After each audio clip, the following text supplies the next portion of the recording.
Hi, I'm Bart. Hi, I'm Gio. Hi, I'm Joe. I'm Nikki, and you're watching AskTheFeels. Today we have a question from Aaron. So last month, my boyfriend broke up with me because he said that he wanted to be able to explore and have fun without being tied down, which I understood, and I'm having a hard time getting over him. But what's even worse is that apparently he's talking to a new girl, and according to his friends, they're getting pretty serious. Isn't this contradicting what he said before? I'm so confused and hurt. I don't know how to feel about this.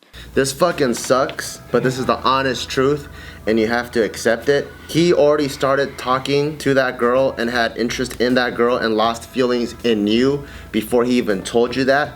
That was his cowardly and gentle way of letting you down, and there is no future for you two. So instead of figuring out, wait, isn't that contradictory to what you're saying? It doesn't even fucking matter. There's no way you're gonna get back with them. Just cut it off and move on. That's the hard truth. It's brutal, but that is the healthiest thing that you can do. And at the same time, he actually did you a huge favor because you're gonna end up just being with this coward that might even like cheat on you. Not to make him sound worse or whatever, but he just seems like the type of person that is like not or just doesn't like confrontation, so he wasn't gonna be upfront with you and be open and honest.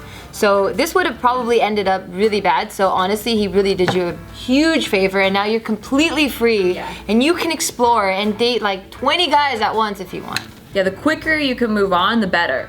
Because with you just doting on someone who doesn't have any feelings back to you, like you can see it in your social media. Like when people post that, it's like, oh, I just feel so bad for them. Instead, you should, move on and embrace like your independence now, and you'll find someone that's way better. I wish I had people to tell me like straight up, like, quit fucking thinking about them and move on, because most kids your age, they don't know what's happening.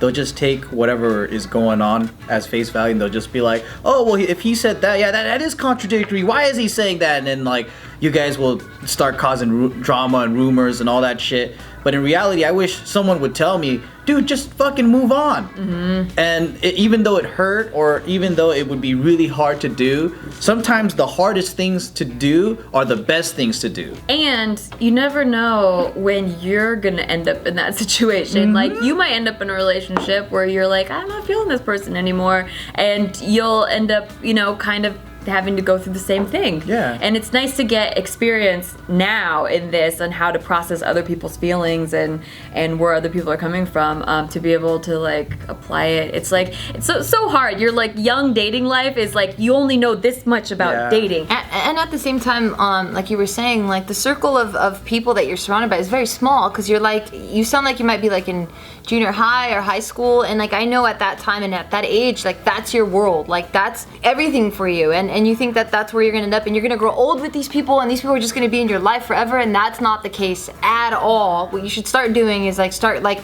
participating in extracurricular activities and start hanging out with your friends that don't go to that same school, or like try to connect more with different types of people on like your social medias. Like that's what's really cool about having like things like Instagram or Snapchat and stuff. Like, I don't know if Snapchat can really talk to people, but you can connect with different types of people, and it's like the world kind of becomes a little bit more smaller in terms of like, you're not just stuck in your school anymore. Like you can flirt and be and explore and have a lot of fun. This happened to me before when I was in high school, but she was a really good girl, and I would get into all kinds of trouble and stuff, so I got sent away to a boarding school, a military school.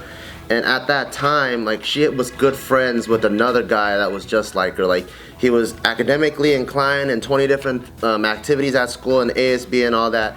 And always in the back of my mind, I'm like, dude, this guy, he's like a really good friend of yours, but you guys are like a symmetrical pair. So I always thought like if we ever broke up, she would be with him, because it's like, it's just natural. I don't know why she was even with me. Like, I'm about to drop out of high school type of guy. And then I think once I got into boarding school and we had some distance, she was able to wisen up and be like, okay, this guy's dragging me down. I'm actually doing good in school. At that school, we only have access to the public through payphones. We would have to pay and call, and so it's like jail almost. From military school? Yeah, and she broke up with me over the phone, and I was like, no, fuck, and I was all sad, and I hung up on the payphone. I remember walking to the bunk bed, and that's when Usher's, I think it's called like 1808, or no, I forgot what the name, 8101 or whatever album came out, and I was listening, and there's this line that was, life is a prison when you're in love alone, and I was like, oh my god, Usher, it is like jail in here. And I was so sad, but the more that I tried to reminisce, the more it would hurt. And then when I finally moved on and I was like, you know what, we're done, that was when I was able to be more healthy and be able to focus on myself and my own life instead of just kind of like dreading in the past. Hope you guys liked that episode of Ask the Feels. If you guys have any burning questions about love or sex or just anything involving a relationship, go ahead and visit www.askthefeels.com. If you like this video, never forget to like the video. Also, don't ever miss an episode and subscribe. What are you waiting for? Just subscribe. If you guys would like to see the previous video, check it out. Monster dick too? I wouldn't say it's a monster dick, but It was supersized? no. I mean, But you needed a petite dick.